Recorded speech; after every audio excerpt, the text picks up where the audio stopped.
Alright, time to do ring strength. Still quite a mess down here. So we're going to be doing muscle up to L-sit, tug planche, L-sit, shoulder stand, and roll back to 2 TikToks.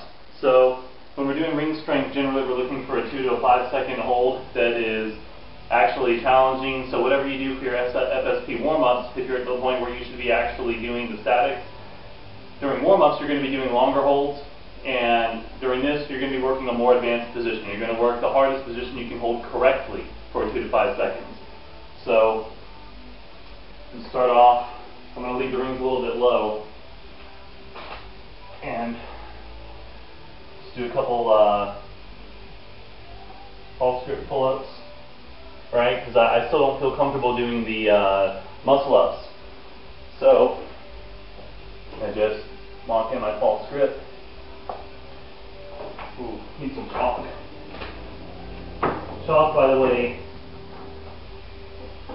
and I know I've said this a few times, but just keeping chalk in a Tupperware for your ring work will make a huge, huge, huge difference, because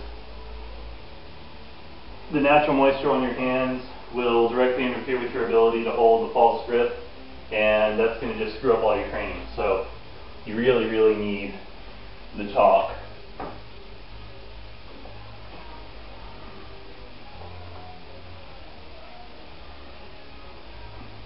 You'll notice that I'm holding my hands fairly low onto my chest, and that's the first part of getting into position for the muscle up.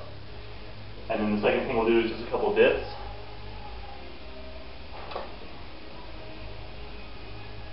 If you can, start lowering your elbows and then coming back up.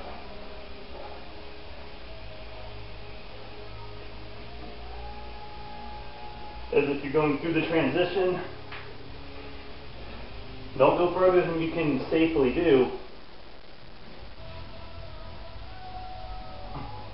Just maintain that. So now we've got L-sit, planche, L-sit, chest to shoulder stand,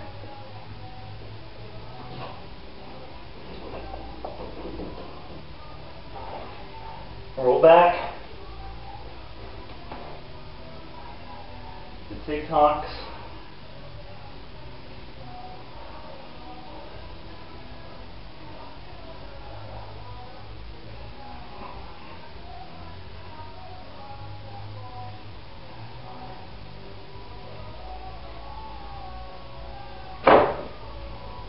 Whew.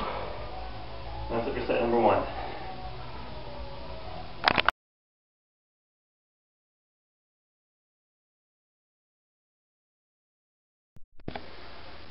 All right,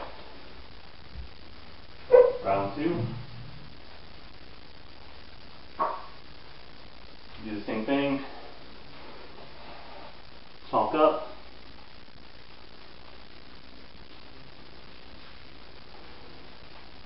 And the only reason I'm doing these false grip pull-ups in a something of a V is because it's just easier for me to do it that way with my setup. The most important part of this is just being able to do the false grip pull-up. It would be nice, you could, like this time I'll do them in an L. That's cool too, right?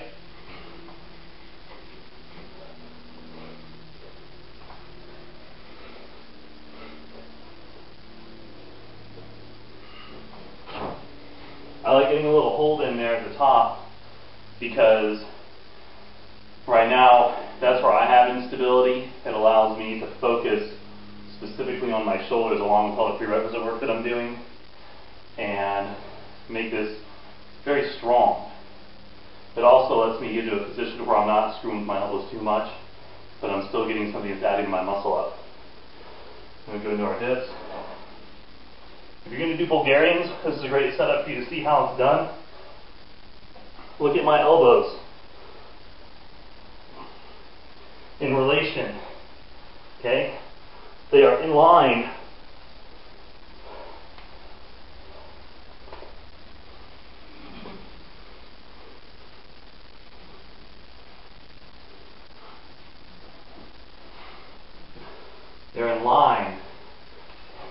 with the shoulders.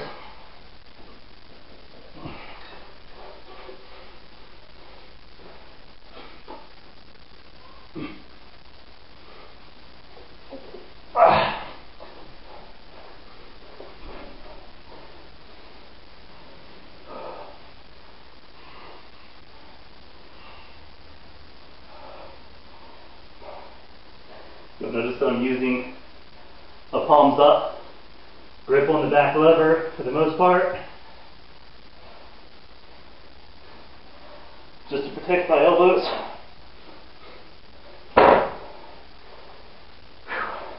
What I was saying about the Bulgarians, a lot of people think they're doing them right when they're doing this. See how my elbow's behind my shoulders? Your elbows need to be in line with the shoulders on this horizontal plane. If you had like a dowel resting across your shoulders like a front squat, your elbows should be able to hit that line, right? So if I've got this right here, I'm just going to hold it with my chin. Okay? At the bottom, see how I'm in line? Right? I want this to be here, not here. It's got to be here. What this is doing is specifically strengthening the forward roll, this shoulder hollow, the chest hollow. If you're not doing that, if you don't have the elbows here, then you are not strengthening that position. And let me tell you, that's a really tough position on the shoulders. So take your time and work into it. Don't go all the way down at first. Just go to what's comfortable and what doesn't make you start shifting into more of a regular wide dip. Okay, Bulgarian means more than just wings coming apart. Okay, it's the end of round 2. Alright, this time we're more lined up and should be able to get a better view of what's supposed to be happening in the Bulgarians. I reviewed the tape as part of my rest, and I didn't like what I saw because I noticed that really what I should be doing is here, if possible. This would be a good looking Bulgarian, and I don't think I can actually do that. I can't. Okay, so that's a pretty tough position. You can start off at the top and just come down as far as you can maintain it proper. It's not going to do any good to come down slightly back like that when you're supposed to be lined up. You're teaching yourself a completely different movement pattern, and it's not going to transfer over as much. I don't actually know how perfectly you can do that. I know that the ideal is that you be in a perfect line across the upper arms, but that's something to strive for. You can, if you try that, you'll immediately feel how and why that is so much harder than your standard wide dip, which, I mean, is plenty hard by itself, just works differently. So now, we'll do our last set of ring strength in an L again, I think.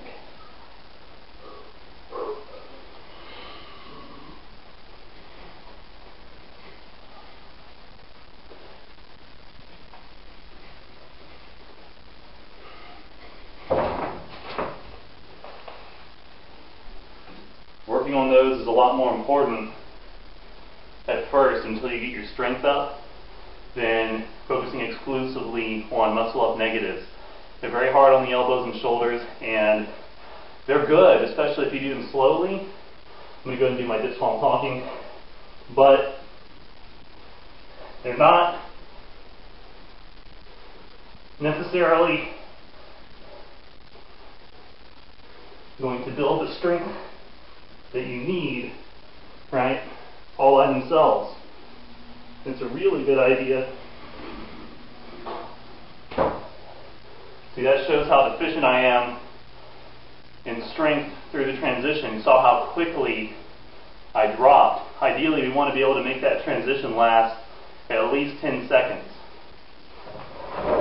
And I know Coach prefers his athletes to be able to do 30-second negatives. That's one negative that takes 30 seconds at a steady pace. It's freaking slow. That takes a lot of strength. So make that one of your goals for muscling up.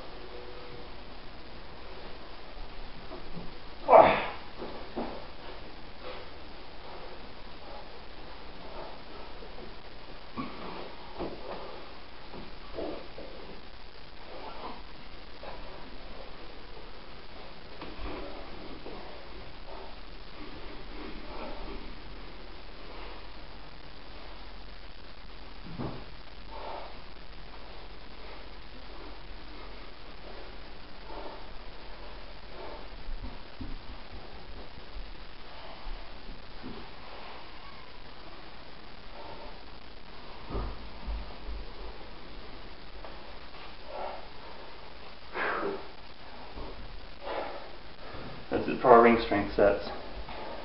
As you noticed during round 2, when I was trying to demonstrate the Bulgarians, I don't quite have them yet.